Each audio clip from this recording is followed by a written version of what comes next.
जय हिंद दोस्तों, आपका अपना YouTube चैनल D2M यानी डायरेक्ट टू माइंड एजुकेशन में स्वागत है। दोस्तों, आप सबको पता है कि मैं अपने चैनल D2M एजुकेशन पर लगातार BSSC इंटर स्तरीय का सेट लेकर के आ रहा हूं, जो कि जिस पर दो सेट एक साथ कवर किए जा रहे हैं। एक तो कि खान सर का सेट चलाया जा रहा है, दूसरा द प्लेटफॉर्म यानी रुक्मणी पब्लिकेशन का वॉल्यूम 1 चलाया जा रहा है। ये उसका 22वां नंबर सेट है। 1 से यानी 23 और ठीक 24 दो सेट के बाद ये वॉल्यूम 1 समाप्त हो जाएगा। इसके बाद तुरंत वॉल्यूम 2 स्टार्ट कर दिया जाएगा। अगर आप मेरे चैनल से पहली बार जुड़ रहे हैं तो चैनल को सब्सक्राइब कर लें और बेल आइकन को प्रेस कर लें। साथ ही साथ वीडियो का सारा PDF पाने के लिए आप हमारे टेलीग्राम से जुड़े रहें, उसका डिस्क्रिप्शन में लिंक दिया हुआ है। और सारे वीडियोज़ को देखने के लिए चैनल के प्लेलिस्ट में जाकर के आप वहां से देख सकते हैं। प्रीवियस ईयर का भी वीडियो अपलोडेड है। तो आइए हम एक-एक करके प्रश्नों को देखेंगे। प्रश्न संख्या 1 से। तो प्रश्न संख्या 1 क्या कहता है, निम्नलिखित में से किसे सामाजिक आधारिक, ध्यान में रखेंगे, सामाजिक आधारिक संरचना के अंतर्गत शामिल नहीं किया जाता है। ऑप्शन दिया हुआ है शिक्षा, ऊर्जा, आवास, परिवहन और स्वास्थ्य। तो इसका जो करेक्ट आंसर हो जाएगा दोस्तों ऑप्शन नंबर 3, 2 और 4 यानी ऊर्जा और परिवहन को सामाजिक आधारिक नहीं बल्कि आर्थिक आधारिक संरचना में इसको शामिल किया जाता है। किसमें? आर्थिक आधारिक संरचना में इसको शामिल किया जाता है, न कि सामाजिक आधारिक संरचना में शामिल किया जाता है। अच्छा, सही है, तो ठीक है। आर्थिक जो बच गया, शिक्षा बच गया, आवास बच गया और स्वास्थ्य बच गया। ये हो गया सामाजिक आधारिक संरचना, जबकि ऊर्जा और परिवहन दोनों क्या है? सामाजिक आर्थिक संरचना है। ठीक है, ध्यान में रखिएगा कि अच्छा, ये आधारिक संरचना होता क्या है? तो आधारिक संरचना एक ऐसी सहयोगी प्रणाली है जिस पर आधुनिक औद्योगिक अर्थव्यवस्था को कार्यकुशलता कार्य प्रणाली पर निर्भर करती है। ठीक है, इसे देश का सामाजिक एवं आर्थिक सुधार का पर्याय माना गया है। क्या माना गया है? देश का सामाजिक एवं आर्थिक सुधार का पर्याय माना गया। तो इसका करेक्ट आंसर हो जाएगा ऑप्शन नंबर 3। अगला प्रश्न देखेंगे दोस्तों। कहता है कि निम्न में से कौन से स्वतंत्रता सेनानी ने जेल की दीवारों पर महाकाव्य नाम था कमला लिखा था? तो इसका करेक्ट आंसर हो जाएगा ऑप्शन नंबर 2, BD सावरकर ने। ध्यान में रखेंगे कि BD सावरकर को अंग्रेजों ने अंडमान निकोबार में स्थित सेल्यूलर जेल, क्या नाम था इसका? सेल्यूलर जेल में काला पानी की सजा दी थी। ये सेल्यूलर जेल कहाँ है? अंडमान निकोबार द्वीप में। किसकी सजा दी गई थी? तो काला पानी की सजा दी गई थी। ध्यान में रखिएगा, इन्होंने वहीं पर जो है एक उनके दीवारों पर इन्होंने कमला जैसे महाकाव्य लिख दिया था। एक और इन्होंने पुस्तक इन्होंने रचना की थी जिसका नाम था भारतीय स्वतंत्रता संग्राम का इतिहास। क्या नाम था? नोट कर लीजिए, भारतीय स्वतंत्रता संग्राम का इतिहास। इन्होंने एक जो है अथी भी चलाया था, क्या उसको बोलते हैं, हाँ, क्रांतिकारी संगठन की भी स्थापना इन्होंने की थी। नाम क्या था उसका? अभिनव भारत। इन्होंने एक क्रांतिकारी संगठन की स्थापना की थी जिसका नाम था अभिनव भारत। अच्छा, इसकी शुरुआत कब की थी? कब इसका गठन हुआ था? तो 1904 ईस्वी में। मैं जो भी फैक्ट बता रहा हूँ उसको नोट कीजिए, बहुत ही इंपॉर्टेंट है। एग्जाम में अगर पूछा तो इससे बाहर कुछ नहीं पूछेगा, चूँकि बहुत ज़्यादा ग्रेजुएट लेवल का एग्जाम्स नहीं है। ठीक है, और प्रीवियस ईयर का क्वेश्चन मैं इसलिए बार बार देखने के लिए बोल रहा हूँ कि आपको इस बात का अंदाज़ा लग जाएगा कि एग्ज़ाम का लेवल कैसा रहा था और हमें प्रिपरेशन किस लेवल से करना है। बाकी तो पढ़ाई करना ही है, प्रैक्टिस हम करवा रहे हैं और आप भी कर रहे होंगे कहीं ना कहीं। ओके, तो इसका करेक्ट आंसर मैं बता दूँ ऑप्शन नंबर 2। अगला प्रश्न दिखिएगा, कहता है निम्नलिखित में से सबसे पुराना कौन सा है? यानी इसमें दिया हुआ है मंदिर है, खजुराहो के मंदिर है, स्वर्ण मंदिर, ताजमहल है और अजंता एलोरा की गुफा है। तो सबसे पुराना की बात करें तो आप लगाएंगे ऑप्शन नंबर 4, अजंता एवं एलोरा की गुफाएं, जो कि कहाँ है? महाराष्ट्र में है। स्वर्ण मंदिर की बात कर ले तो इसको जो है हरमिंदर साहिब ने के नाम से भी जाना जाता है। इसको हरमिंदर साहब के भी नाम से जाना जाता है। बताया जाता है कि हरमिंदर स्वर्ण मंदिर में महाराजा रणजीत सिंह ने, किसने? महाराजा रणजीत सिंह के द्वारा 1809 ईस्वी में मार्बल तथा 1830 ईस्वी में सोना मढ़वाया गया था, जिसके बाद इसे स्वर्ण मंदिर कहा जाने लगा। अच्छा ठीक है, खजुराहो का जो मंदिर है किसने बनवाया था? तो खजुराहो के मंदिर का निर्माण जो है दोस्तों चंदेलों ने करवाया था। किसने करवाया था? चंदेलों ने। इसको नोट कर लीजिए, सब क्वेश्चन एकदम पक्का क्वेश्चन पूछता है। तो इसका करेक्ट आंसर हो जाएगा ऑप्शन नंबर 4। अगला प्रश्न देखिएगा, कहता है कि लोक नृत्य और राज्य का युग्म कौन सा सुमेलित नहीं है? तो झूमर हरियाणा, यही गलत है। बाकी हम क्या पढ़ें देख लीजिए। तमाशा कहाँ का है? महाराष्ट्र का है। कजरी उत्तर प्रदेश का है। बाउल पश्चिम बंगाल का है। झूमर जो है हरियाणा नहीं बल्कि बिहार, नोट कर लिएगा, बिहार, छत्तीसगढ़, झारखंड, उड़ीसा तथा पश्चिम बंगाल में भी होने वाला ये लोक नृत्य है। तो इसका करेक्ट आंसर हो जाएगा ऑप्शन नंबर 1। ठीक है।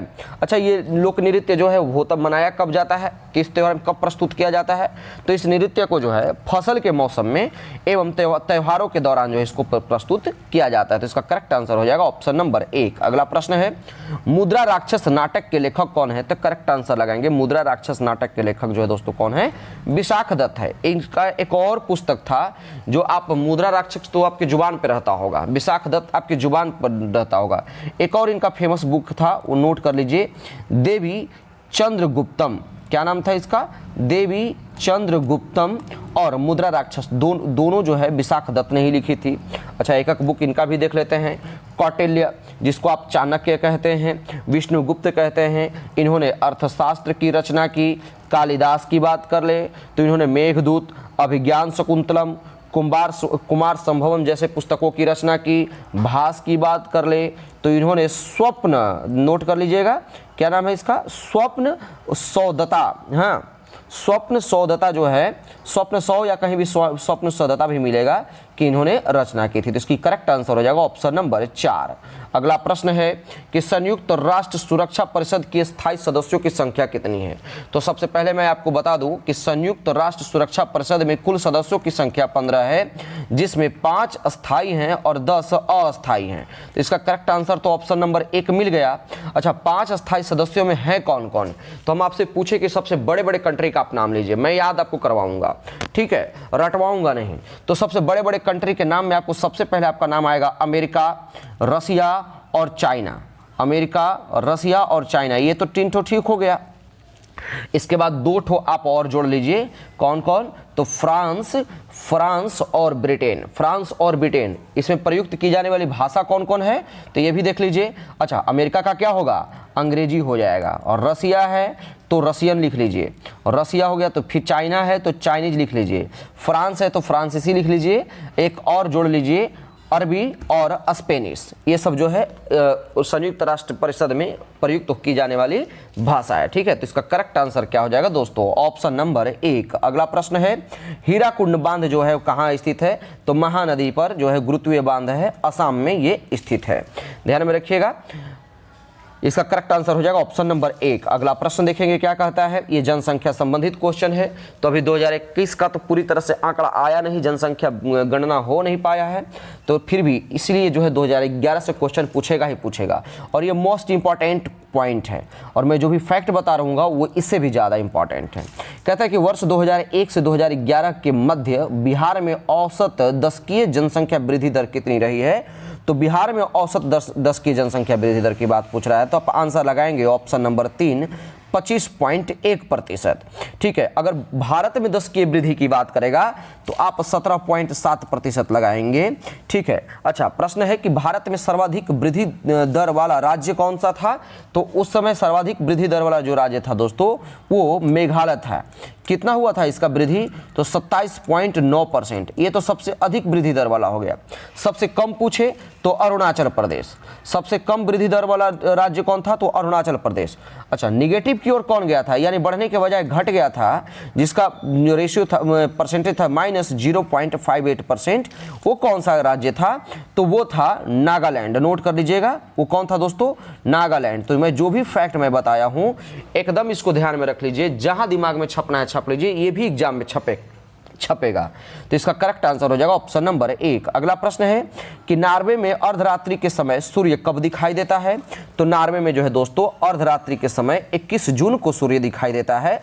यही वजह है कि नॉर्वे को मध्य रात्रि के सूर्य का भी देश का भी नाम से जाना जाता है। ठीक है, अच्छा ये मध्य रात्रि का सूर्य का मतलब होता क्या है? तो इसका मतलब यहाँ पर यह होता है कि सूर्य का ध्रुवीय वृत्त पर जो है देर तक चमकना। तो इसका करेक्ट आंसर हो जाएगा ऑप्शन नंबर 1। अगला प्रश्न देखेंगे, क्वेश्चन नंबर 10 क्या कहता है दोस्तों? 10वां प्रश्न कहता है कि भारत में पहली पंचवर्षीय योजना का आधार क्या था? मैंने आपको उम्मीद करता हूं कि मैं 25 से 30-40 क्वेश्चन तो पक्का सेट करवा दिया होगा। उसमें ये पंचवर्षीय योजना का क्वेश्चन एक निश्चित रहा ही है। तो आप कोशिश कीजिएगा कि पंचवर्षीय योजना को एक बार पढ़ लें, या फिर अगर आप कहेंगे तो मैं ऑपरेशन कर दूंगा पंचवर्षीय योजना का, एक टॉपिक ही लेकर के आऊंगा जो कि विथ ट्रिक मैं आपको पंचवर्षीय योजना रटवा दूंगा और एक भी क्वेश्चन उससे छूटेगा नहीं। आपसे पूछ रहा है कि पहली पंचवर्षीय योजना का आधार क्या था? तो सबसे पहले तो ध्यान में रखेंगे कि पहली पंचवर्षीय योजना जो था प्रथम प्रधानमंत्री के अध्यक्षता में जो है दोस्तों 1951 से 56 के दौरान तक ये चला था। ठीक है, और इसकी जो पंचवर्षीय योजना के आधार जो था दोस्तों वो हेराल्ड डोमर मॉडल पे आधारित था, जिसपे मेन फोकस जो है कृषि एवं सिंचाई पर दिया गया था। ठीक है, अच्छा पीसी महालनोबिस की मॉडल की बात कर ले तो ये द्वितीय पंचवर्षीय योजना में चलाई गई थी, इसी पर आधारित था, जिसका सेशन था 56 से 61। ठीक है, 1956 से 61 रहा था, ध्यान में रखेंगे। तो इसका करेक्ट आंसर हो जाएगा ऑप्शन नंबर 1। अगला प्रश्न है कि फाहियान भारत में किसके शासनकाल में आया था? नोट करिएगा, फाहियान भारत में चंद्रगुप्त द्वितीय के शासनकाल में आया था। मैं आपको एक और कंफ्यूजन यहाँ दूर कर दूंगा कि आपके दिमाग में चंद्रगुप्त मौर्य आएगा कि चंद्रगुप्त द्वितीय आएगा। तो ध्यान में रखिएगा कि चंद्रगुप्त मौर्य के टाइम में, इसी को सेल्यूकस निकोटर के टाइम में जो है मेगास्थनीज आया था, न कि फाहियान आया था। ये फाहियान किसके टाइम में आया था? तो चंद्रगुप्त द्वितीय के टाइम में आया था। इन्होंने मध्य प्रदेश के जनता को सुखी और समृद्ध बताया था। किसने? फाहियान ने मध्य प्रदेश के जनता को सुखी एवं समृद्ध बताया था। तो इसका करेक्ट आंसर हो जाएगा ऑप्शन नंबर 3। अगला प्रश्न देखेंगे, कहता है कि शांतिवन जो है वो किससे संबंधित है? यानी इनको जो है जिनका समाधि स्थल दिया हुआ है, तो शांतिवन जो है दोस्तों इसका करेक्ट आंसर हो जाएगा ऑप्शन नंबर 2। शांतिवन पंडित जवाहरलाल नेहरू से संबंधित है। अच्छा महात्मा गांधी, तो महात्मा गांधी जाएंगे राजघाट में, इंदिरा गांधी जाएंगे कहाँ? शक्ति स्थल में, जबकि चौधरी चरण सिंह जो है दोस्तों कहाँ जाएंगे? तो चौधरी चरण सिंह किसान घाट में जाएंगे। तो इसका करेक्ट आंसर क्या हो जाएगा? Option number 2। अगला प्रश्न देखिए, 13 नंबर क्या कहता है? 13वां प्रश्न कहता है कि चीन के हवांगझू में आयोजित एशियाई खेल 2023 के दौरान भारतीय दल का आधिकारिक प्रायोजक किस ब्रांड को बनाया गया? तो 13 का जो करेक्ट आंसर हो जाएगा ऑप्शन नंबर 4, अमूल को ब्रांड बनाया गया। अगला प्रश्न है 14 नंबर, देख लीजिए, कहता है कि झेलम का नदी का उद्गम स्थल क्या है? तो ध्यान में रखेंगे कि झेलम नदी का उद्गम स्थल बेरीनाग, जो कि कश्मीर में है, के समीप शेषनाग झील है। कहाँ से निकलती है ये? शेषनाग झील से निकलती है, ध्यान में रखिएगा। तो इसका करेक्ट आंसर हो जाएगा दोस्तों ऑप्शन नंबर 2। अगला प्रश्न है 15 नंबर। 15वां प्रश्न कहता है कि सीमा सुरक्षा बल, जिसको आप बीएसएफ भी कहते हैं, सीमा सुरक्षा बल बीएसएफ का गठन कब हुआ था? तो सीमा सुरक्षा बल यानी बीएसएफ का गठन की बात करें तो आप आंसर लगाएंगे 1965 में। अच्छा एनसीसी का गठन कब हुआ था, जो कि आपसे पूछता है, तो 1948 में। ठीक है, राष्ट्रीय सुरक्षा गार्ड, जिसको आप एनएसजी कहते हैं, इसकी गठन की बात कर लें तो इसकी स्थापना हुई थी 1984 ईस्वी में। सीआईएसएफ की बात कर लें तो नोट करते जाइए, वीडियो को पॉज कीजिए और नोट कीजिए। सीआईएसएफ की गठन जो हुई थी दोस्तों वो 1969 ईस्वी में हुई थी, ध्यान में रखिएगा। तो इसका करेक्ट आंसर हो जाएगा दोस्तों ऑप्शन नंबर 3। अगला प्रश्न देखेंगे, क्वेश्चन नंबर 16 क्या कहता है? 16 नंबर दोस्त कहता है प्रश्न कि भारत का 28वां लेखा महानियंत्रक, जिसको सीजीए कहते हैं, ठीक है, कौन है? तो 16 का करेक्ट आंसर हो जाएगा option number 3, Shri S Dubey. कौन है दोस्तों? श्री एस दुबे है। ठीक है, अच्छा गिरीश चंद्र मुर्मू आपके दिमाग में आएगा, तो ये 14वां नियंत्रक एवं महालेखा परीक्षक है। ये क्या है? नियंत्रक एवं महालेखक परीक्षा है, न कि ये सीएजी है। ये सीजीए है, ये श्री एस दुबे सीजीए है, जबकि गिरीश चंद्र मुर्मू जो हैं वो कैग है, सीएजी है, ध्यान में रखिएगा। तो इसका करेक्ट आंसर हो जाएगा ऑप्शन नंबर 3। अगला प्रश्न है कहता है कि भारत में मसालों का प्रदेश यानी लैंड ऑफ स्पाइसेस किस राज्य को कहा जाता है? तो 17 का आंसर लगाएंगे ऑप्शन नंबर 3 केरल को। अगला प्रश्न है कि गोवा की मुक्ति कब हुई थी? तो गोवा की जो मुक्ति हुई थी दोस्तों, ध्यान में रखेंगे कि भारत सरकार ने 19 दिसंबर, कब? 19 दिसंबर 1961 को गोवा, दमन और दीव की मुक्ति के लिए पुर्तगालियों के विरुद्ध जो है कार्रवाई की। बाद में जो है जिसके पश्चात 12वें संविधान संशोधन अधिनियम, कौन से? 12वें संविधान संशोधन अधिनियम 1962 के तहत जो है गोवा और दमन दीव को भारत में मिला लिया गया। प्रश्न उठता है कि गोवा मुक्ति दिवस कब मनाया जाता है? तो जब 19 दिसंबर को 1961 को ये चलाया गया है ना, गठन करवाई गई, इसका पुर्तगालियों के विरुद्ध कार्रवाई की गई, तो ये गोवा मुक्ति दिवस की बात करता है। तो 19 दिसंबर को ही जो है दोस्तों गोवा मुक्ति दिवस मनाया जाता है। तो इसका करेक्ट आंसर हो जाएगा ऑप्शन नंबर 1। अगला प्रश्न देखेंगे, क्वेश्चन नंबर 19 क्या कहता है? कहता है कि कालाहारी मरुस्थल कहाँ स्थित है? कालाहारी मरुस्थल कहाँ स्थित है? तो इसका करेक्ट आंसर हो जाएगा 19 का ऑप्शन नंबर 3 अफ्रीका में। अगला प्रश्न है, शंकराचार्य ने किस स्थान पर मठ स्थापित नहीं किया है? तो जहां जहां स्थापित किया है वो तो पहले देख लेते हैं, अपने आप आंसर निकल जाएगा। तो स्थापित किया था द्वारिका में, पुरी में और श्रृंगेरी में, और एक और जगह था, नाम था क्या था उसका? बद्रीनाथ।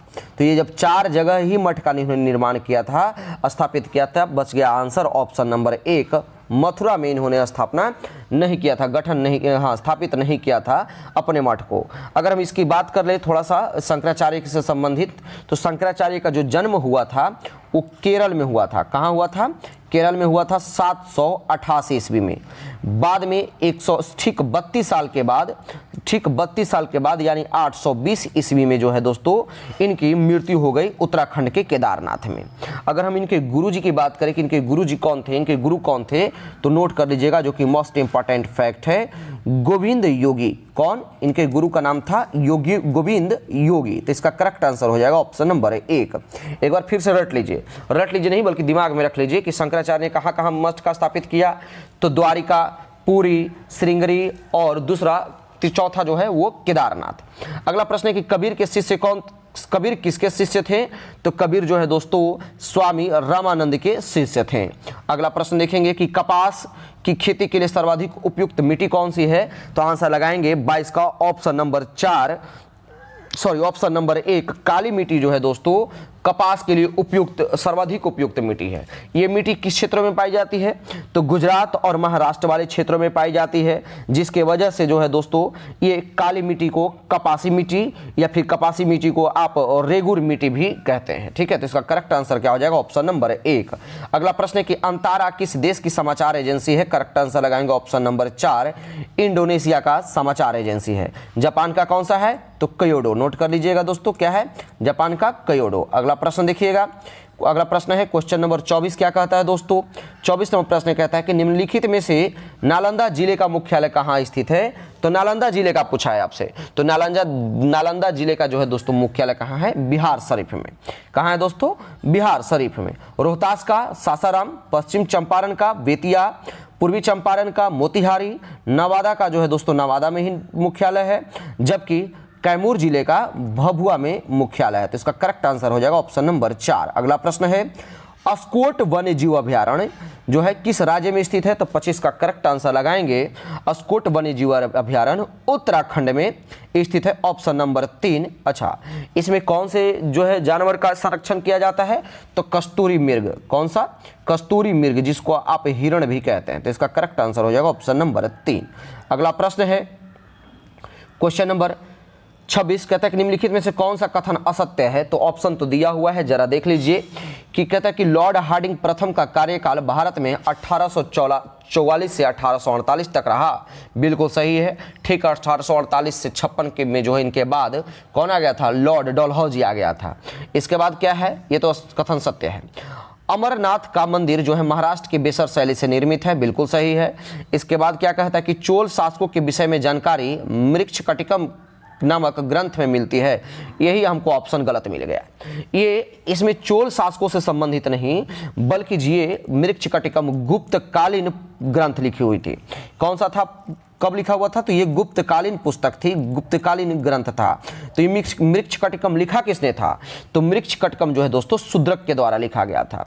किसके द्वारा लिखा गया था दोस्तों, तो ये शूद्रक के द्वारा लिखी हुई पुस्तक थी। तो इसकी करेक्ट आंसर हो जाएगा ऑप्शन नंबर 3। अगला प्रश्न देखिएगा 27 नंबर कहता है कि संसद के किस समिति को अस्थाई मितव्ययिता का समिति कहते हैं। तो अस्थाई मितव्ययिता का समिति जो है दोस्तों किसे कहा जाता है, ऑप्शन नंबर 3 प्राक्कलन समिति को है जो दोस्तों अस्थाई मितव्ययिता का समिति कहा जाता है। ध्यान में रखेंगे कि प्राक्कलन समिति में जो है लोकसभा के 30 सदस्य होते हैं। कितने सदस्य होते हैं, 30 सदस्य होते हैं। इसमें राज्यसभा के सदस्य नहीं होते हैं, ठीक है, एक भी सदस्यों को शामिल नहीं किया जाता है।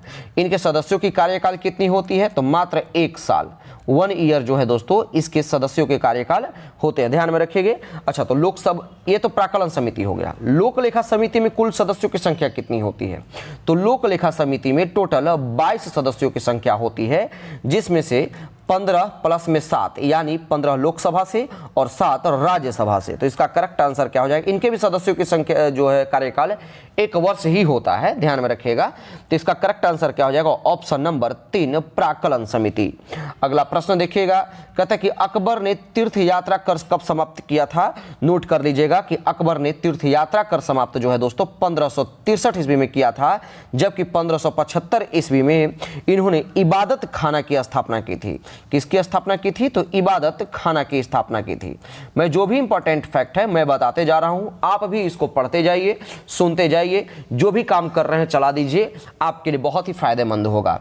कुछ नहीं, 100% तो किसी के दिमाग में नहीं जाने वाला है, किसी को याद नहीं होने वाला है। अगर 10% भी क्वेश्चन दिमाग में रहा तो 10% का मतलब 10 क्वेश्चन, अगर 10 क्वेश्चन में से 2 क्वेश्चन भी टकरा गया मतलब 8 मार्क्स, और 8 मार्क्स आने का मतलब यहां पर यह है कि बिहार में आप 1 लाख स्टूडेंट से कम आप आगे हो जाइएगा, कंफर्म रखिए। तो 28 का करेक्ट आंसर क्या हो जाएगा, ऑप्शन नंबर 3। अगला प्रश्न है 29 नंबर क्या कहता है कि पवन द्वारा धूल कणों के निक्षेप से निर्मित स्थल स्वरूप को क्या कहते हैं। तो करेक्ट आंसर लगाएंगे 29 का ऑप्शन नंबर 4 लोएस का मैदान कहते हैं। अच्छा, लोएस का मैदान है कहाँ, तो चाइना में। अगला प्रश्न है कि सचिन @50 सेलिब्रेटिंग अ मेस्ट्रो नामक पुस्तक हाल ही में किसके द्वारा लिखा गया है। तो 30 का करेक्ट आंसर हो जाएगा ऑप्शन नंबर 2 बोरिया मजुमदार के द्वारा। अगला प्रश्न है कहता है कि बराबर की पहाड़ी पर स्थित गुफा अशोक ने अपने शासन के किस वर्ष भिक्षुओं को दी थी। तो इसका करेक्ट आंसर हो जाएगा ऑप्शन नंबर 3 जो है दोस्तों 12वें वर्ष जो है राजा बनने से पहले जो था, कहाँ, अवंती का ये राज्यपाल था। अशोक राजा बनने से पहले क्या था, अवंती का राज्यपाल था। तो इसका करेक्ट आंसर हो जाएगा ऑप्शन नंबर 3 12वें वर्ष में। अगला प्रश्न है कहता है कि द्वितीय जैन संगति यानी 512 ईस्वी में वल्लभी में हुआ था। पहले तो इंपॉर्टेंट फैक्ट है यही प्रश्न ही, तो इसको नोट कर लीजिएगा। द्वितीय जैन संगति कहाँ हुआ था और कब, तो 512 ईस्वी में वल्लभी में।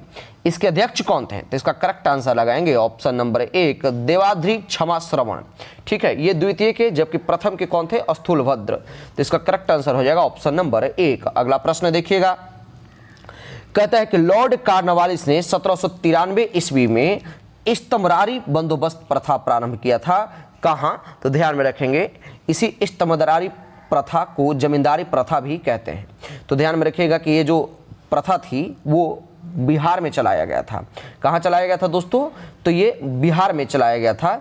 ये तो ठीक है, इसी को अस्थाई बंदोबस्त के भी नाम से जाना जाता है। इस्तेमरारी प्रथा को अस्थाई बंदोबस्त या जमींदारी व्यवस्था भी कहते हैं। अगर प्रश्न उठता है कि अस्थाई बंदोबस्त का जनक किसे कहा जाता है, तब तो आपके दिमाग में आएगा कि हमको मूर्ख समझ लिए हैं क्या, लॉर्ड कॉर्नवालिस के बारे में बता रहे हैं कि ये अस्थाई बंदोबस्त इसे ही कहा जाता है, तो निश्चित है कि जनक तो इसी को कहा जाएगा। नहीं, बिल्कुल गलत हो जाएगा। तब आपका आंसर क्या होगा कि अस्थाई बंदोबस्त का जनक जो है दोस्तों जॉन सॉर, आप वहां पे लगाएंगे, क्या लगाएंगे, जॉन सॉर। ठीक है, तो इसका करेक्ट आंसर हो जाएगा ऑप्शन नंबर 4। अगला प्रश्न देखिएगा 34 नंबर कहता है कि अर्थशास्त्र में वह ऋण जिसकी वसूली संदिग्ध हो अथवा संभव नहीं हो वो क्या कहलाती है। तो 34 का करेक्ट आंसर लगाएंगे ऑप्शन नंबर 1 बैड डेट कहलाती है। अगला प्रश्न है कि राष्ट्रीय विकास परिषद का गठन कब किया गया था। तो ध्यान में रखेंगे राष्ट्रीय विकास परिषद का गठन जो है दोस्तों 6 अगस्त 1952 को किया गया था। दरअसल सरकार की यह सोच थी कि योजना के निर्माण में राज्यों की भागीदारी होनी चाहिए। इस विचार को स्वीकार करते हुए सरकार के एक प्रस्ताव के द्वारा 6 अगस्त 1952 को ही जो है दोस्तों राष्ट्रीय विकास परिषद का गठन किया गया था। ठीक है, तो इसका करेक्ट आंसर क्या हो जाएगा? Option number 4। अगला प्रश्न देखेंगे, क्वेश्चन नंबर 36 क्या कहता है? कहता है कि भारत का सर्वाधिक गहरा बंदरगाह कौन सा है? करेक्ट आंसर लगाएंगे ऑप्शन नंबर 1 विशाखापट्टनम, जो कि आंध्र प्रदेश में है। अगला प्रश्न है कि उत्तर एवं दक्षिणी गोलार्ध में 35 से 40 डिग्री अक्षांशों से 60 से 65 डिग्री अक्षांश तक चलने वाली पवनें क्या कहलाती है? तो 37 का करेक्ट आंसर लगाएंगे, उन्हें हम पछुआ पवनों के नाम से जानते हैं। अगला प्रश्न देखेंगे, क्वेश्चन नंबर 38 क्या कहता है? कहता है कि जून 2023 में, ध्यान में रखिएगा, जून 2023 में गांधी शांति पुरस्कार 2021 किसे दिया गया? यानी 2021 का गांधी शांति पुरस्कार 2023 में जो है किसे मिला? तो आंसर लगाएंगे ऑप्शन नंबर 2 उत्तर प्रदेश के जो है गीता प्रेस, जो कि गोरखपुर का है, उसको उनको मिला था। अच्छा, ये तो ठीक है 2021 का। 2020 का किसे मिला था? तो नोट कर लीजिएगा, शेख मुजीबुर रहमान को जो है गांधी शांति पुरस्कार मिला था। इंपॉर्टेंट फैक्ट है, ठीक है, कुछ भी पूछ सकता है, एकदम मोस्ट इंपॉर्टेंट क्वेश्चन ही, इसको दिमाग में छाप लीजिए। तो इसका करेक्ट आंसर हो जाएगा ऑप्शन नंबर 2। अगला प्रश्न है, नागरिक सेवा का जनक किसे कहा जाता है? तो नागरिक सेवा का जनक जो है दोस्तों ऑप्शन नंबर 1 लॉर्ड कार्नवालिस को कहा जाता है। इन्होंने ही जो है कार्नवालिस कोड भी लाया था। तो इसका करेक्ट आंसर हो जाएगा ऑप्शन नंबर 1। अगला प्रश्न है, कहता है कि फादर ऑफ इंडियन अनरेस्ट, ठीक है, फादर ऑफ इंडियन अनरेस्ट किसे कहा गया है? ध्यान में रखेंगे कि इसका आंसर करेक्ट क्या हो जाएगा दोस्तों? ऑप्शन नंबर 2 बाल गंगाधर तिलक को। तो वैलेंटाइन सिरोल ने ही जो है दोस्तों बाल गंगाधर तिलक को भारतीय असंतोष का जनक कहा था। किसने? वैलेंटाइन माय गॉड, वैलेंटाइन सिरोल ने जो है दोस्तों बाल गंगाधर तिलक को भारतीय असंतोष का जनक कहा था। तो इसका करेक्ट आंसर क्या हो जाएगा? Option number 2। अगला प्रश्न देखिएगा, क्वेश्चन नंबर 41 क्या कहता है? 41वां प्रश्न है कि गुरुत्वाकर्षण तरंग अवलोकन के लिए कैबिनेट ने हाल ही में कहां LIGO नामक वेधशालाएं बनाने की परियोजना को मंजूरी दी है? तो 41 का करेक्ट आंसर हो जाएगा दोस्तों ऑप्शन नंबर 1 महाराष्ट्र में। अगला प्रश्न है क्वेश्चन नंबर 42 क्या कहता है? कहता है कि संविधान में मूल कर्तव्यों को जोड़ने का मुख्य उद्देश्य क्या है? तो बड़ा ही इंपॉर्टेंट फैक्ट है, इसको नोट कर लीजिएगा। तो आप जब ऑप्शन पढ़ेंगे तो 2 ऑप्शन आपको बहुत ही कंफ्यूज करेगा। पहला नंबर तो मौलिक अधिकारों को कड़ाई से लागू करना, ये गलत हो जाएगा, ये ऑप्शन छटेगा, बच गया ऑप्शन नंबर बी और ऑप्शन नंबर सी, ये आपको कंफ्यूज करेगा। क्या कहता है कि संविधान में मूल कर्तव्यों को जोड़ने का उद्देश्य क्या है? तो मैं आपको एक बात बता दूं कि जब भी आप एग्जाम में बैठिए तो क्वेश्चन पे थोड़ा सा एनालाइज कीजिए। वो कहते हैं ना कि रीड बिटवीन द लाइन, क्या है? रीड बिटवीन द लाइन, यानी उसके रहस्यों को पढ़िए, उसके अंदर में छुपी हुई बातों को पढ़िए को कह क्या रहा है हमसे। तो संविधान में मूल कर्तव्यों को जोड़ने का मुख्य उद्देश्य क्या है? तो ये एक तो ऑप्शन दिया हुआ कि मौलिक अधिकारों के महत्व को अधिक करना, ये भी आपके दिमाग में आ सकता है, और दूसरा राष्ट्र विरोधी एवं हिंसात्मक कृतियों पर नियंत्रण करना। तो आपका आंसर जो होगा, करेक्ट आंसर हो जाएगा ऑप्शन नंबर 3। ध्यान में रखेंगे कि मौलिक कर्तव्य, मूल कर्तव्य को जो है और राज्य के नीति निर्देशक तत्वों को, यह राज्य के कल्याण के लिए ही ये इसको जोड़ा गया है। तो इसका करेक्ट आंसर हो जाएगा ऑप्शन नंबर 3। अगला प्रश्न देखेंगे, क्वेश्चन नंबर 43 क्या कहता है? 43वां प्रश्न है दोस्तों, कहता है कि निम्नलिखित में से कौन सी पुस्तक सुधा मूर्ति के द्वारा लिखित है? तो 43 का करेक्ट आंसर हो जाएगा ऑप्शन नंबर 4 महाश्वेता। इनके और भी पुस्तक है, नोट कर लीजिएगा। तो महाश्वेता जो है दोस्तों ये सुधा मूर्ति के द्वारा लिखा गया था, जबकि the namesake, interpreter of maladies, unaccustomed earth, ये तीनों के तीनों जो है दोस्तों ये झुम्पा लाहिड़ी के द्वारा लिखा हुआ पुस्तक है, नोट करिएगा। तो इसका करेक्ट आंसर हो जाएगा ऑप्शन नंबर 4। अगला प्रश्न है, निम्नलिखित में से कौन सा संग्रहालय कटक में स्थित है? आंसर लगाएंगे ऑप्शन नंबर 3 नेताजी जन्म स्थान संग्रहालय। कहाँ है? ये कटक में है, ठीक है। अच्छा, सलार जंग संग्रहालय कहाँ है? तो ये हैदराबाद में है, इसको भी ध्यान में रखिएगा। राष्ट्रीय संग्रहालय की बात करें तो ये कहाँ है? ये नई दिल्ली में है। भारतीय संग्रहालय कहाँ है? तो ये कलकत्ता में है, ध्यान में रखिएगा। तो इसका करेक्ट आंसर हो जाएगा दोस्तों आपका क्या? Option number 3। अगला प्रश्न देखेंगे, कहते हैं कि निम्नलिखित में से कौन सा सबसे पुराना ग्रैंड स्लैम टेनिस टूर्नामेंट है? तो ये चारों के चारों ग्रैंड स्लैम है। सबसे पुराना आपसे पूछ रहा है, तो इसकी स्थापना हुई थी 1877 में। Option number 2 Wimbledon cup grand slam का सबसे पुराना है, ठीक है। इसके बाद यूएस ओपन आया जो कि 1881 में यूएस ओपन। ऑस्ट्रेलियन ओपन की बात कर ले तो 1905 में। फिर क्या था इसके पहले? फ्रेंच ओपन 1891 में था। तो इसका करेक्ट आंसर हो जाएगा ऑप्शन नंबर 2। अगला प्रश्न है कि चंद्रमा पर अगला मिशन जो है चंद्रयान 4 में भारत किस देश के साथ मिलकर के काम पूरा करेगा? तो 46 का करेक्ट आंसर लगाएंगे ऑप्शन नंबर 3, जापान के साथ। अगला प्रश्न है कि निम्नलिखित में से किसे थिम्पू देश जो है किस देश की राजधानी है? तो थिम्पू किसकी राजधानी है? करेक्ट आंसर लगाएंगे ऑप्शन नंबर 2, ये भूटान की राजधानी है। अगला प्रश्न है कि हाल ही में भारत ने किस देश के साथ मिलकर के आपराधिक मामलों की जांच के लिए पारस्परिक कानूनी सहायता संधि पर हस्ताक्षर किए हैं? तो 48 का करेक्ट आंसर लगाएंगे ऑप्शन नंबर 2, बेल्जियम। चाइना तो बिल्कुल आप लगाएंगे नहीं कि आपराधिक मामला का जांच करेगा, और ये सब के बीच में नहीं आता है। तो अमेरिका भी कभी कभी खफा हो जाता है, तो आप आंसर लगाएंगे ऑप्शन नंबर 2, बेल्जियम। अगला प्रश्न है कि शून्य का आविष्कार किसने किया था? मुझे पता नहीं है, ऑप्शन नंबर 2। अगला प्रश्न देखेंगे, क्वेश्चन नंबर 50 क्या कहता है दोस्तों? 50वां प्रश्न है कि प्रसिद्ध नारा करो या मरो किसने दिया था? ये सब रटा हुआ है, आपके ब्लड में ये सब बहता होगा। तो 50 का करेक्ट आंसर हो जाएगा ऑप्शन नंबर 1, करो या मरो का नारा जो है दोस्तों महात्मा गांधी ने दिया था। अगला प्रश्न है कि संतरे में कौन सी विटामिन पाई जाती है? ये सब सारे के सारे स्टैटिक क्वेश्चन है, कभी गलती नहीं करिएगा। तो संतरे में जो दोस्तों ऑप्शन नंबर 3 विटामिन सी पाया जाता है, ध्यान में रखेंगे। अगला प्रश्न है क्वेश्चन नंबर 52 क्या कहता है? 52वां प्रश्न है कि निम्नलिखित में से क्या सौर सेल उपयोग करने का एक प्रमुख लाभ है? तो 52 का करेक्ट आंसर लगाएंगे ऑप्शन नंबर 2, इसमें गतिमान पुर्जे नहीं होते हैं। यही वजह है कि सौर सेल का उपयोग करना हमारे लिए सुविधाजनक होता है। तो इसका करेक्ट आंसर क्या हो जाएगा? Option number 2। अगला प्रश्न है कि वायुमंडल में कौन सी गैस की मात्रा सबसे अधिक है? एक बार नहीं 1000 बार ये क्वेश्चन किया होगा। ऑप्शन नंबर 2 78% के साथ नाइट्रोजन, ऑक्सीजन जो है 21% के साथ, ऑर्गन की बात कर ले तो ऑर्गन 0.93% के साथ, कार्बन डाइऑक्साइड 0.03% के साथ, बाकी जो बचा उसमें सभी गैस पाए जाते हैं। तो इसका करेक्ट आंसर हो जाएगा ऑप्शन नंबर 2। अगला प्रश्न देखेंगे क्वेश्चन नंबर 54 क्या कहता है? 54 नंबर प्रश्न है कि कोई वस्तु नियत त्वरण के साथ विराम से चलना शुरू करती है तो क्या होगा? इसका करेक्ट आंसर हो जाएगा ऑप्शन नंबर 1, सीधे समय के वर्ग का समानुपाती करती है, ठीक है। अगला प्रश्न है कि पारिस्थितिकी पिरामिड का आधार सामान्यतः चौड़ा होता है, यानी बेस जो है वो कैसा होता है? सामान्यतः चौड़ा होता है, और यह डैश की ओर संकीर्ण होता है। संकीर्ण का मतलब यानी किधर पतला होता है। बेस तो आधार जो है ये चौड़ा हो गया, तो जो शेष होगा वो जो संकीर्ण कौन सा पार्ट होता है? तो आंसर लगाएंगे ऑप्शन नंबर 2, शीर्ष वाला जो पार्ट है वो कैसा होगा? तो वो संकीर्ण होगा। यानी पिरामिड कैसा बनता है? तो पिरामिड इस तरह का बनता है, ठीक है। तो ये बेस क्या है? बेस जो है आपका ये चौड़ा हो गया, और शीर्ष जो है दोस्तों ये संकीर्ण हो गया। संकीर्ण का मतलब पतला। तो इसका करेक्ट आंसर क्या हो जाएगा? Option number 2। अगला प्रश्न देखिएगा, क्वेश्चन नंबर 56 क्या कहता है?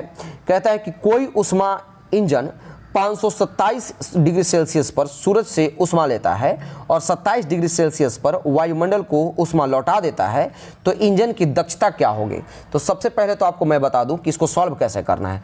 एक तो टेम्परेचर 1 दिया हुआ है 500 T1, देखिए 527 डिग्री सेल्सियस, इसको आप केल्विन में बदलेंगे तो 527 में जो है दोस्तों केल्विन में बदलने के बाद 527 में आप 273 ऐड करेंगे तो आपको मिलेगा 800 केल्विन, ठीक है। एक तो आ गया।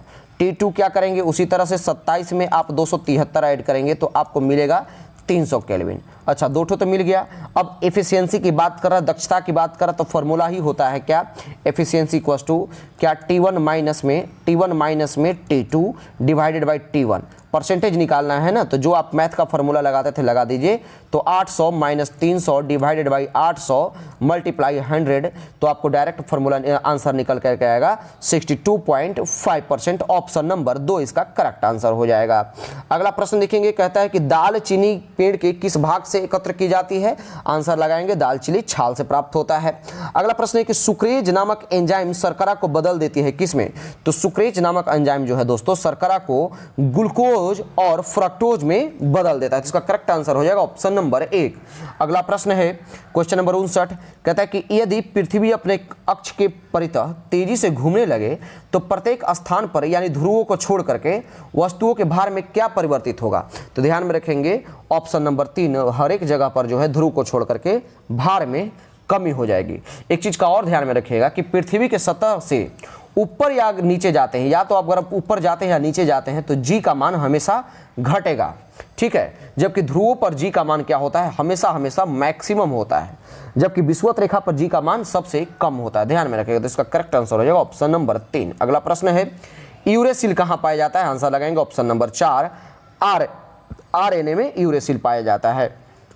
अगला प्रश्न है, कहता है कि पूर्ण आंतरिक परावर्तन के दौरान कौन सी घटना घटती है? तो आंसर दिख रहा है ऑप्शन नंबर 2, हीरा का चमकना पूर्ण आंतरिक जो है परावर्तन पे डिपेंड करता है, ठीक है, इसी पर निर्भर करता है। तो अगला प्रश्न देखेंगे, इसका आंसर हो जाएगा ऑप्शन नंबर 2। अगला प्रश्न है क्वेश्चन नंबर 62, क्या कहता है? कहता है कि निम्नलिखित में से कौन मोलस्का के अंतर्गत आता है? तो करेक्ट आंसर लगाएंगे ऑप्शन नंबर 2, ऑक्टोपस जो है दोस्तों मोलस्का के अंतर्गत आता है। क्वेश्चन नंबर 63 देखिएगा, क्या कहता है? 63वां प्रश्न कहता है दोस्तों कि एक पैराशूट के सहारे, हाँ नोट करिएगा, नोट क्या करिएगा इसको, देखिए नोट करने वाले ये क्वेश्चन नहीं है, ऐसा नहीं कि सारे बातों को नोट करते चले जाना है बिना मतलब का। कहता है कि एक पैराशूट के सहारे कोई आदमी नीचे उतरता है, ये किस वेग से उतरता है, कैसे उतरता है? तो 63 का करेक्ट आंसर लगाएंगे ऑप्शन नंबर 2, सीमांत वेग से आता है। सीमांत वेग का मतलब क्या होता है कि लिमिट स्पीड से आता है, लिमिट वेलोसिटी से आता है। ऐसा नहीं कि वहां जंप किया तो वहां से सीधा डायरेक्ट नीचे आ जाएगा, या फिर कहीं तो स्पीड वेलोसिटी ज्यादा तो कहीं कम नहीं, ऐसा नहीं। तो इसका करेक्ट आंसर हो जाएगा ऑप्शन नंबर 2। अगला प्रश्न है कि निम्नलिखित में से किसमें यांत्रिक ऊर्जा से ध्वनि ऊर्जा में परिवर्तन होता है? आंसर लगाएंगे ऑप्शन नंबर 64 का 1, यांत्रिक ऊर्जा से जो है दोस्तों सितार में जो है ध्वनि ऊर्जा में परिवर्तित होता है, जबकि माइक्रोफोन में ध्वनि ऊर्जा को विद्युत ऊर्जा में ये परिवर्तित करता है। जबकि इसमें क्या है, ये विद्युत ऊर्जा को लाउड स्पीकर में विद्युत ऊर्जा को ये ध्वनि ऊर्जा में ये परिवर्तित करता है। तो इसका करेक्ट आंसर क्या हो जाएगा? Option number 1। अगला प्रश्न देखिएगा 65 नंबर क्या कहता है? कहता है बोरेक्स का सूत्र क्या होगा? करेक्ट आंसर लगाएंगे Na2B4O7 × 10H2O। अगला प्रश्न है कि प्रोड्यूसर गैस में नाइट्रोजन की मात्रा क्या है? तो ध्यान में रखेंगे जब आप कार्बन मोनोऑक्साइड के साथ N2 यानी नाइट्रोजन को मिला देते हैं तो ये प्रोड्यूसर गैस बनती है। इसमें नाइट्रोजन का परसेंटेज पूछ रहा है, आंसर लगाएंगे ऑप्शन नंबर 3, 60%। अगला प्रश्न है 67 नंबर क्या कहता है? देख लीजिए, कहता है कि भोजन विषाक्तता करने वाली प्रमुख जीवाणु में कौन शामिल नहीं है, यानी कौन जो है हमारे लिए हानिकारक नहीं है, कौन भोजन को खराब नहीं करेगा? तो 67 का करेक्ट आंसर हो जाएगा ऑप्शन नंबर 3, हीमोफिलस पर्ट्यूसिस। ये भोजन को विषाक्तता नहीं करता, बल्कि क्या होता है इसके कारण काली खांसी होती है। ध्यान में रखेंगे, काली खांसी आपने तो पढ़ा ही होगा डीपीटी, ठीक है। तो इसका करेक्ट आंसर क्या हो जाएगा? Option number 3। अगला प्रश्न है, कहता है कि पृथ्वी एवं चंद्रमा के बीच की दूरी को क्या कहते हैं? तो पृथ्वी और चंद्रमा के बीच की दूरी को हम सी लूनर कहते हैं। क्या कहते हैं दोस्तों? सी लूनर कहते हैं। ध्यान में रखेंगे कि चंद्रमा को जीवाश्म ग्रह भी कहा जाता है। क्या कहा जाता है? तो चंद्रमा को जीवाश्म ग्रह के भी नाम से जाना जाता है। यह भी जो है पृथ्वी की तरह लगभग 460 करोड़ वर्ष जो है दोस्तों पुराना है। अगर ये 460 करोड़ वर्ष पुराना है और पृथ्वी की तरह लगभग पुराना है तो हम आपसे पूछ दें कि इसकी सर्वोच्च शिखर कौन सी है, जो कि इंपॉर्टेंट फैक्ट है। पूछेगा तो नहीं, लेकिन ध्यान में रखिएगा, लिख लीजिए, नोट कर लीजिए कॉपी पे। एग्जामिनर का कोई ठिकाना नहीं है, कब कहां से क्वेश्चन दाग दे कोई नहीं जानता है। तो पूछ रहा है कि चंद्रमा का जो है सर्वोच्च शिखर का नाम क्या है? तो नोट कर लीजिएगा, लिबनिटीज, लिबनिटीज, ठीक है। तो इसका करेक्ट आंसर क्या? लिबनिटीज। तो इसका करेक्ट आंसर क्या हो जाएगा दोस्तों? Option number 1। अगला प्रश्न है, कहता है कि कांच में किस पदार्थ को मिलाने से कांच का रंग हरा हो जाता है? तो ध्यान में रखिएगा, ferrous oxide, option number 3, ferrous oxide, chromium oxide और सोडियम क्रोमेट को जब आप मिलाएंगे कांच में तो इसका रंग हरा हो जाएगा। ऑप्शन नंबर 3 करेक्ट आंसर है। अगला प्रश्न देखिएगा, कहता है कि स्थिर ताप पर किसी गैस की निश्चित मात्रा का आयतन उसके दाब के व्युत्क्रमानुपाती होता है। यह नियम किसने दिया है था, सॉरी इस नियम का संबंध जो है किससे है, तो इसका करेक्ट आंसर लगेगा 70 का ऑप्शन नंबर जो है दोस्तों ये बॉयल का नियम इन्होंने दिया था। किसने दिया था, तो बॉयल का नियम ने इन्होंने दिया था। तो इसका करेक्ट आंसर हो जाएगा ऑप्शन नंबर 1। अगला प्रश्न है, इनमें से कौन सा सदिश राशि यानी वेक्टर क्वांटिटी नहीं है, ध्यान में रखेंगे वेक्टर क्वांटिटी नहीं है तो आप आंसर लगाएंगे ऑप्शन नंबर 4। घनत्व जो है वेक्टर क्वांटिटी नहीं बल्कि क्या है, स्केलर क्वांटिटी यानी अदिश राशि है। ठीक है, ध्यान में रखिएगा। तो इसका करेक्ट आंसर हो जाएगा ऑप्शन नंबर 4। अगला प्रश्न है क्वेश्चन नंबर 72, क्या कहता है, निम्नलिखित में से किसको सबसे अधिक कंप्यूटर स्मृति की आवश्यकता होती है, तो ग्राफिक्स, ध्वनि और इमेजिंग यानी ऑप्शन नंबर 4 तीनों के तीनों जो है ऑप्शन सही है, तीनों को सबसे अधिक कंप्यूटर स्मृति की आवश्यकता होगी। अगला प्रश्न है कि ताप नियंत्रण एवं पेशीय संकुचन निम्नलिखित में से किसके ऊतक द्वारा होता है, ये ऊतक का पूछ रहा है। अगर गैलेंड पूछता है तो आप क्या आंसर देते हैं, तो सबसे पहले इसका आंसर देख लेंगे। तो 73 का करेक्ट आंसर क्या हो जाएगा ऑप्शन नंबर 1, ये संयोजी ऊतक के द्वारा जो है दोस्तों ये होता है, ध्यान में रखिएगा। अच्छा, संयोजी ऊतक होता क्या है, तो संयोजी ऊतक प्राणियों के विभिन्न अंगों और ऊतकों को बांध कर रखता है और अंगों को सहारा देता है, ध्यान में रखिएगा। संयोजी ऊतक में ही जो है दोस्तों रेशे और भरण पदार्थ होते हैं जो कि बाद में मैट्रिक्स बनाता है। मैंने बोला ये ताप नियंत्रण और पेशीय संकुचन, अगर ताप नियंत्रण की बात कर देता और आपसे पूछता कि किस गैलैंड, कौन सा गैलैंड जो है इसको कंट्रोल करता है, तब आपका आंसर क्या हो जाता है, हाइपोथैलेमस गैलैंड यानी हाइपोथैलेमस ग्रंथि। तो इसका करेक्ट आंसर हो जाएगा ऑप्शन नंबर 1। अगला प्रश्न है क्वेश्चन नंबर 74, देख लीजिए। 74 नंबर प्रश्न कहता है कि कौन सा युग्म असत्य है, यानी विटामिन का दिया हुआ है और उसका रासायनिक नाम दिया हुआ है, जरा देख लीजिएगा। साइनोकोबालामिन जिसमें कोबाल्ट की मात्रा पाई जाती है, B12 बिल्कुल सही है। पायरोडॉक्सिन B6 ये भी बिल्कुल सही है। इसके बाद क्या है, राइबोफ्लोविन विटामिन ई, यही गलत है, विटामिन ई नहीं बल्कि राइबोफ्लोविन का विटामिन 2 होना चाहिए। ठीक है, तो विटामिन ई का क्या नाम था, तो विटामिन ई का टोकोफेरॉल नाम है, इसका क्या नाम है, विटामिन ई का टोकोफेरॉल। बाकी विटामिन B1 यानी थायमन बिल्कुल सही, यानी ऑप्शन नंबर सी इसका करेक्ट आंसर हो जाएगा। और आज के सेशन का लास्ट प्रश्न क्या है, आज के सेट प्रैक्टिस का, कि वायुयान के टायरों में क्या कौन सी गैस भरी जाती है, तो आपके दिमाग में कीड़ा काटेगा, ऑप्शन नंबर 1 लगा दे, जो कि गलत है। पहले ऐसा नहीं था, पहले हीलियम गैस भरी जाती थी, ठीक है, लेकिन अब जो है ये नाइट्रोजन गैस भरी जाती है। कौन सी गैस, नाइट्रोजन गैस भरी जाती है। ठीक है, ध्यान में रखिएगा। अच्छा, ये अगर हम हीलियम की बात कर ले, सॉरी नाइट्रोजन की, हीलियम की बात कर ले, तो हीलियम जो है दोस्तों वो इसकी खोज किसने की थी, नोट कर लीजिएगा। तो फ्रैंक लैंड ने, किसने, फ्रैंक लैंड और लोकोयर नाम करके व्यक्ति जो थे, 2 साइंटिस्ट थे, इन्होंने ही हीलियम गैस की जो है वो खोज की थी। तो इसका करेक्ट आंसर हो जाएगा ऑप्शन नंबर 3। उम्मीद करते हैं कि आपको सेशन पसंद आया होगा। अगर सेशन पसंद आए तो आप अधिक से अधिक शेयर करें और हमारे चैनल से आप निरंतर बने रहिए। हम आपके लिए सेट कंटिन्यू लेकर के आएंगे जब तक कि आपका एग्जाम समाप्त नहीं हो जाता है। अगला सेट हम खान सर का सेट नंबर 5 लेकर के आएंगे। तब तक के लिए धन्यवाद।